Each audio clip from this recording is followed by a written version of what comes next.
Bonjour, dans cette vidéo, je vais vous introduire le fonctionnement de ma fonction myPrintf réalisée pour le langage C. Tout d'abord, testons cette fonction à l'aide d'un programme simple. Nous allons tout d'abord afficher en une ligne la phrase suivante. Voici une phrase de test. Maintenant, affichons une liste de chiffres, puis la même liste en lettres.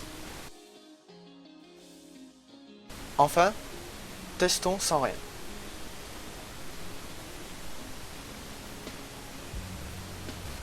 Bien, maintenant analysons rapidement la fonction principale du programme, son main.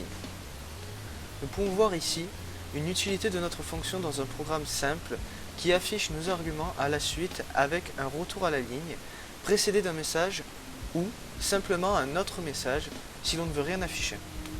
Nous pouvons voir que pour utiliser notre fonction, il suffit de mettre entre guillemets ce que nous souhaitons afficher, d'indiquer le type de variable ainsi que la position de la variable que nous souhaitons afficher dans les guillemets à l'aide de repères que nous allons appeler flag, puis de la liste de variables à afficher dans l'ordre.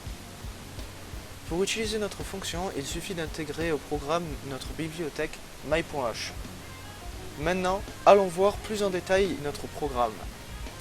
Voici la fonction principale qui va s'occuper de vérifier dans un premier temps la présence de modulo, qui est le repère principal utilisé pour identifier un flag désignant une action à faire.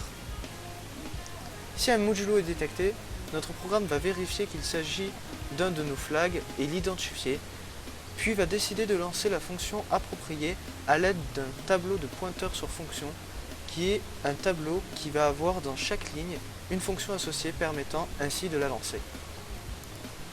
Ensuite, nous avons organisé des fichiers qui ont pour unique but de lancer la fonction appropriée à la situation sous les noms myPrintf function 1 et 2. Ainsi, notre printf peut afficher un nombre converti en binaire, en hexadécimal, afficher un nombre, un caractère, la valeur octale d'un nombre, ainsi que des phrases.